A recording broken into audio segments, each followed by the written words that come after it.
these are going to be my final thoughts on blasters in Splatoon 3. Now, over maybe the last month or two, I have played every single blaster that is available in Splatoon 3. Yes, I know I haven't played the Auto Blaster. The Auto Blaster is the same as the Lunar Blaster. Don't say it in the comments. But I have played every single blaster variant. So I've played these two, the Lunars, the Blasters, the 3 Blasters, the Range Blasters, the Clash Blasters, you know, every single blaster in the game. And the point of this was just basically just kind of figure out, are blasters in Splatoon 3 too overpowered? I mean, I think I guess the consensus of like why I started doing this was because I had a moment where I just felt like, you know what, I feel like blasters are way too forgiving in Splatoon 3, which I still do believe that some blasters in this game are quite forgiving in terms of like how much effort you actually have to put in to actually achieve stuff, to how easy it can be to flip an entire game just due to the blaster's power and all sorts. Now, to come to my conclusion, do I feel like every single blaster in Splatoon 3 needs to be nerfed? Now, it's a tricky one, and I think we should just go ahead and start off with the blaster that I feel like definitely needs to be nerfed. And it's on the other page. It's specifically the S-Blast. The S-Blast 91, of course, is absolutely ridiculous in Splatoon 3, and it's a combination of a couple things. Is that this blaster is a hybrid blaster that has the capabilities of being able to take things out very close range if you jump and shoot, and also has the capability of taking things out long range if you're standing still. And it's just that I feel like this specific blaster, in the combination of its kit, is far too strong. Because if you didn't even notice, or if you did notice why I put this little thing of the blaster up with the burst bomb and the booyah bomb, you need to look at the points for special. It's 200p. And I feel like the thing you need to understand is when you have a weapon as strong as the S-Blast when it comes to its own just main weapon fighting, it being able to have a burst bomb, so it being able to take things out, or not take things out, but like weaken things from afar and then shoot with blast, or vice versa, shoot and then throw a burst bomb from afar, that's extremely strong. And also on top of that, with burst bomb being such a good tool in terms of a sub weapon, just to be able to paint your feet at any point in time. So at the same time, it's just like, man, this weapon has very good fighting capability, and it also has pretty decent painting capability just cause it has a burst bomb. On top of that, it has a booyah bomb, which honestly I feel like booyah bomb is like, when used correctly, it's like one of the best specials in the game, mainly because it's an area denial kind of special where you can pretty much just deny a whole area just by throwing it into one place. I mean, just look at the area of effect that it causes. I mean, you know, anyone around this radius is taking a bunch of damage from that booyah bomb, especially, of course, if you're in the core of it. But at the same time, why I feel like booyah bomb is so good, especially if you like pair like 2 of them together, is just that if people on your team are booyahing, they're gaining special at the same time. So it's just like, it's kind of like a offensive and supportive special at the same time, where it gives other people on your team more special, while also charging your own ability to throw a booyah bomb and use area denial and also paint on the ground, just cause. So imagine you got 2 booyah bomb users on the team. If they're booyahing each other, they're always just gonna be constantly throwing booyahs over and over again. It just gets kind of insane, especially when you're playing like a mode like tower control, where I feel like when you're moving the tower, there's some sort of variable where you get passive special from that too. So it's just like, there's just a lot of special points to be gained while not being able, or not having to paint at all. So it's just like, it benefits this weapon because when you're a blaster, getting paint on the ground is not the most easiest thing in the world. But I mean, this blaster is probably it's definitely the best painting blaster in the game currently. And it's just like, you know, you just get your special way too fast. So it's just like when you see an S-Blast 91 having something like 200p for special, it's just like, that's just way too strong. So that's just one thing, of course, where I just feel like the S-Blast 91 is just too overpowered. Like, you could probably include the regular S-Blast, but I mean, if we talk about the regular S-Blast, I mean, it's 180, but it's just the kit is just like, I feel like you don't get the same amount of value using a sprinkler with this weapon, much like how you do with using a burst bomb. Even though I feel like the main weapon of the S-Blast is very strong, especially just being able to be a hybrid blaster, and also just being able to jump and shoot and have an extremely large radius of being able to hit things. I feel like, I mean, just the jumping, this thing is just way too strong, and I get the whole radius around it, it's way too wide. So that's my opinion of that. Like, of course, the long range as well, if you were to include that, they actually buffed the S-Blast, so its long range hits are a little bit wider, which I still don't know. I'm kind of like torn whether that needs to be nerfed or not, but I feel like if you're going to be using a weapon like this, then you need to be able to hit things very, very close up, or be at least a little bit more accurate when you're actually shooting your shots too, because I feel like if a weapon's going to be this strong, I feel like you're going to have to require the player to be able to aim a little bit closer to your target that you're hitting, because if it's just like super wide, it's just like, well, I mean, are we really trying at this point? Like, it's just like the game is just kind of giving us the free hand, just like, yeah, you can just, you know, do whatever you want with this blaster, you know, it does everything for you. So I think the S-Blast 91, and of course just the S-Blast in general in terms of a main weapon, I just think the blast radius just needs to be slightly more reduced, because I think it's just way too wide, and for it to be what it is right now, I think it's just too strong. And also I think it's a kind of a problem because it makes other blasters pretty much irrelevant, much like the regular blaster in general, because I feel like when using the regular blaster, or using all three of the regular blasters, I feel like this blaster becomes kind of irrelevant, mainly because the S-Blast exists. I think, of course, I mean, I before playing all the blasters, just to give them a feel and just like understand what makes each blaster really strong, I feel like, of course, this blaster, the thing that it doesn't have is just the range of what the S-Blast has. Like, I feel like when you're playing an S-Blast, you can, of course, take things out very, very close range, but like when you're using something like this blaster, which you, of course, you can take things out close range as well, when a player runs away or runs away from your blast, the S-Blast can still reach you as you run away, but this blaster can't. So it's just like, that's where this blaster doesn't, I guess, shine. Like, it's still very good, and I mean, at some points, it's still very forgiving, and I do believe that maybe you use more aim, of course. I think that's always a good thing,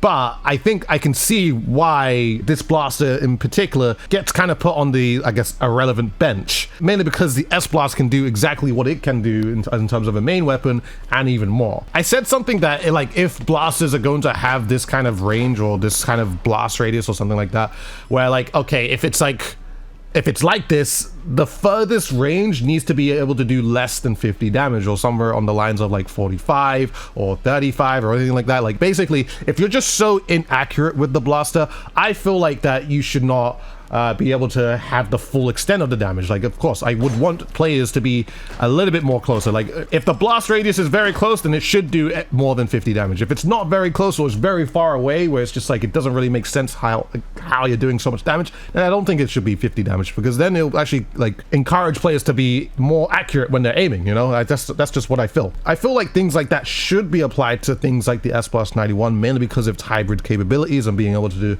do almost anything and everything. But I'm not too sure about the regular blaster. I'm not too sure about it. Unless, like, the regular blaster's blast radius was a little bit wider, or as wide as the S-Blast, I don't think it should be like that. If anything, I just feel like the blast radius should just be slightly more reduced on the regular blaster, and that should be it. Like, I don't think it needs to be any wider than it is. I just think it needs to be slightly reduced on the regular blaster. I think generally that would be fine. That also applies to the range blaster, because of course these are basically the same weapon, except one has longer range, one doesn't have longer range. So it's kind of the same thing. Like, I feel like if you're going to be using a range blaster, I feel like the range, or the blast radius, should be just slightly more reduced, like slightly more reduced to a point where it's just like, okay, you're actually having to get your crosshair closer to the person just so that you can actually hit them, instead of it just being like this really wide shot where, you know, you don't even really need to hit the player just to be able to actually hit something. So I just think a slight reduction would be fine, and I think that would be my 2 cents on that. So talking about the Luna Blaster, like, I think the Luna Blaster, yeah, at the same time, just a slight reduction in terms of its blast radius, because the Luna Blaster, out of all blasters in the game, has kind of the biggest blast radius out of all of them. If you saw the video where we used the Ultra Stamp, I mean, we did some really, really crazy things, but I do think just a slight reduction of radius should be applied to a blaster, because I feel like you need to be able to aim. Like, I feel like if it's just a thing where you're not even really having to put your crosshair anywhere near the person, it's just like what are we doing? You know, that's just all I want. I mean, I just don't want it to be like you're just giving things for free, which sometimes I feel like the Luna Blaster can be like that. Especially since the Luna Blaster, I'll say the Ultra Stamp variant is so strong right now, with its Ultra Stamp and Fizzy Bomb, and you know, the combination of the two is just absolutely amazing. The only thing that the Lunar Blaster doesn't have, of course, is the range. So it's like, as long as you're respecting it, then it's fine. But you know, just a slight reduction in slight reduction in blast radius. I mean, I think that'll be fine. Just a slight one, not too, like, not significant, but just slightly. As for the other blasters in the game, I mean, it's kind of like the Rapids and the Clash Blasters. I don't feel like there's really any problem with any of these weapons, in my opinion, because I feel like there is a decent amount of counterplay to them. And like, obviously, every single one of these blasters don't actually kill in 2 unless you actually direct. So the Clash Blaster doesn't even kill in 2 unless you get 2 directs, and the Rapid doesn't kill in 2 unless you get at least 1 direct. So now, I don't think there's really a problem with any of these blasters, because they do shoot fairly fast, and like, I feel like these blasters are a whole lot more honest, because of course, like, if anybody is close up to you, then you have to go for the direct. Like, you have to go to the direct, and like, that doing like 85 damage into a direct, I mean, that's so fair. That's so fair, especially like if you're able to actually hit the directs back to back, and also get the timing right to get those directs going as well. So, and of course, this weapon is like super long range, AoE, blasting, all good. Like, I mean, I feel like you have to have your crosshair close enough to actually be able to hit these targets too. So I don't really exactly have any problem with it. The Rapid Blaster Pro, the Rapid Blaster. I feel like a lot of these weapons, especially when like a weapon that has good close range capabilities or fighting capabilities, can pretty much dominates over the Rapid Blasters in general. So it's just like, once a player is close, taking out a Rapid Blaster is very, very easy. And it's one of those kind of things, like, I've said this with charges as well. Like, if you're using like a Squiffer, and like, why I feel like Squiffer is so difficult, or just like worse off compared to using something like an E-liter, is mainly because like, when you're shooting something at close range, it's a whole lot harder to actually hit the target. Like, just think about it like this: like, if something is really close range up to you, the target's going to be moving faster, opposed to it being further away from you. Like, if a target's moving further away, like, so if we look at a target like this target is always going to be the easiest target to hit, mainly because of course, if you're at the longest range of your Rapid Blaster Pro, it's always going to be easier because it's going to be slower, because it's so far away. And of course, there's some sort of science behind it, because like,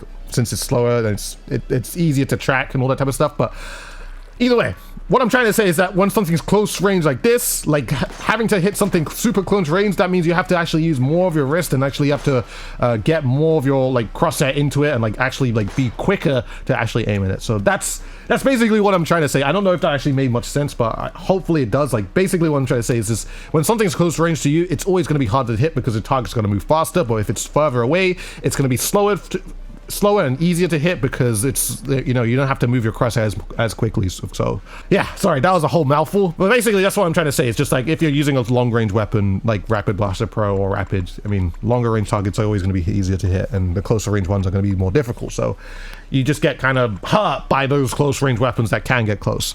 I guess lastly, speaking of the Clash Blaster, I mean, the Clash Blaster kind of surprised me. Like, I used Clash Blaster before, especially in Splatoon 2, and when you got the right build on it, it's just like, you know, this actually is quite a nice weapon to play. It's definitely one of the weaker blasters, but like, I feel like you can punish people if they're not aware of that you're around. It's also one of those blasters where I feel like you just can't just like go head to head straight up with a person, depending on like what weapon they have and what kind of range they have too. So I feel like that's always something that you have to look out for when you're using a Clash Blaster. It's not like the other blasters in the game where like, it feels like you can be the one to initiate the challenge. It feels like with the Clash Blaster, it's like you're waiting for them to challenge first, and then you play off that, if that makes sense, or something like that. So no, that's kind of how I feel about the Clash Blaster. I generally feel like it can be really strong, especially with the regular variant. I mean, honestly, Bomb and Zuka, this is actually one of the strongest kit combinations, I would say, in the entire game. Like, Bomb and Zuka, but it's on a Clash.